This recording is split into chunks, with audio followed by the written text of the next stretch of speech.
So Natasha, thanks for joining me here on the couch tonight. I have a lot of burning questions about the body sex workshops that you are offering. Okay.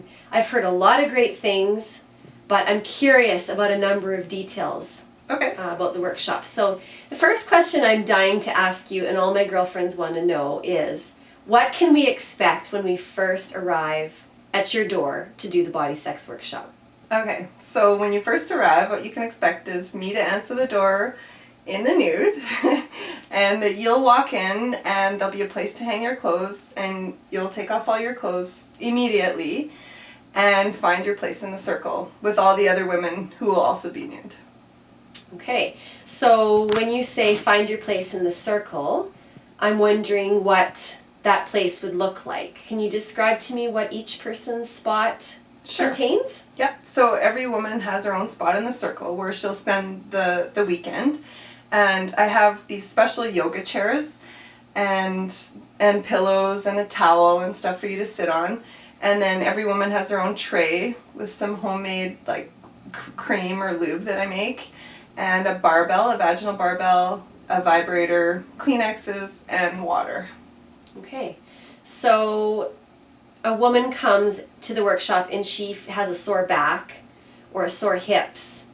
Are there any other accommodations made for physical needs, or what's your experience been with that?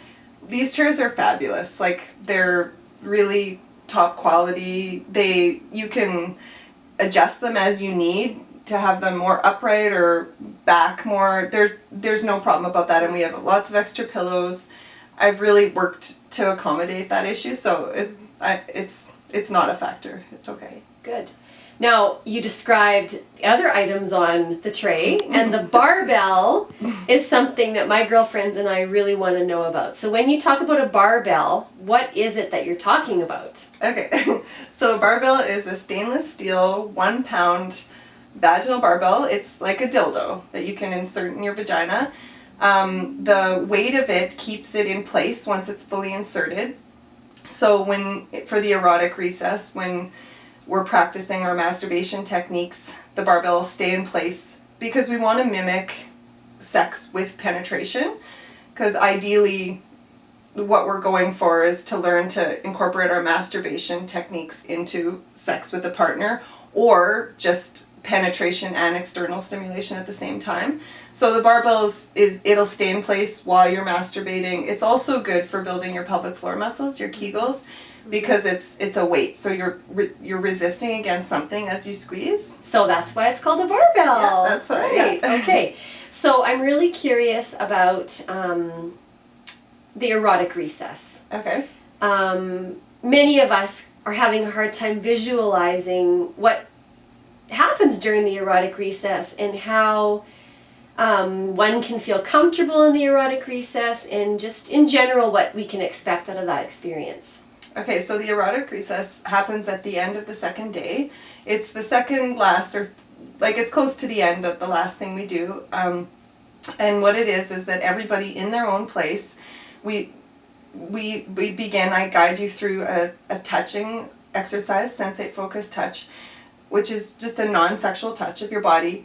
And then we move into, I'll demonstrate some masturbation techniques with my assistant, and then everyone will begin to masturbate. So everybody in the circle will be a part of this, but you're doing it on your own. The lights are dimmed. We have candles in the center. And yeah, you work on your techniques, the breath, the moving, sound.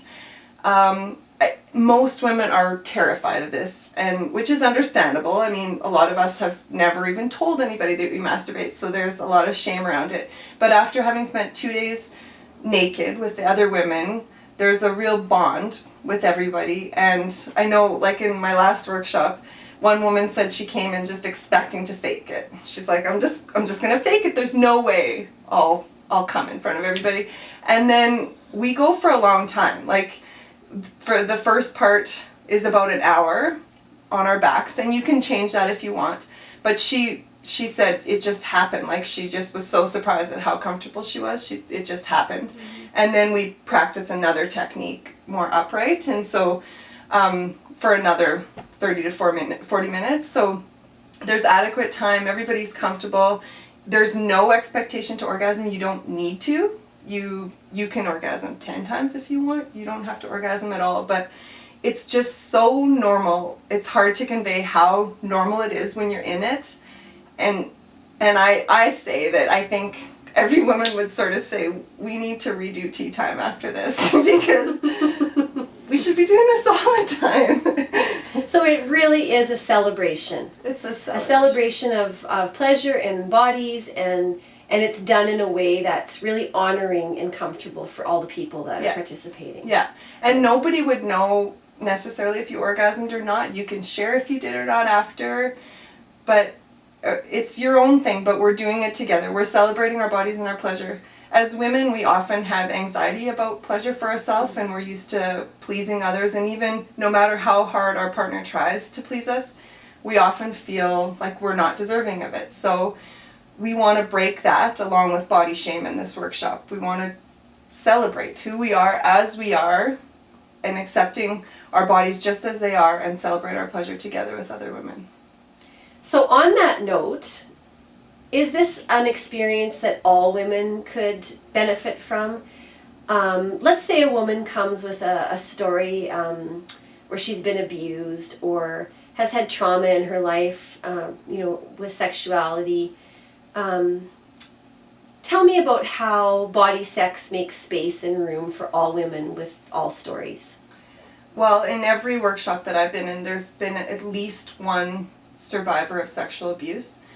It's very common, and yeah, this circle is for everybody. I believe that no matter whether or not you've been sexually abused or not, there is some sort of sexual and physical shame that we all carry. And so in this circle where we express this, we share our stories as much as we want to, using our eyes. It's about ourselves. It's not about our partner, our sister, our mother. It's about ourselves. So using your eyes means you're using I stories and I statements? Yeah. Okay. So rather than talking about other people, you're talking about yourself. And in doing so, it's sharing vulnerability with a group. And because we're all doing it together, it's such a vulnerable thing to do. It just bonds us.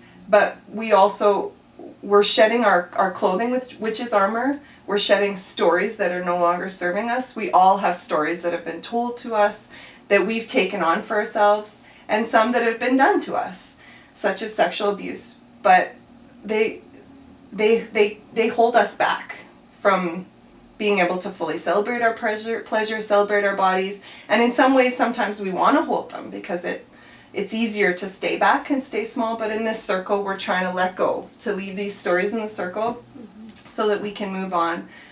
And for me, the most powerful thing of all is seeing the eyes of the other women as I share my own stories of shame and seeing that I'm accepted by them.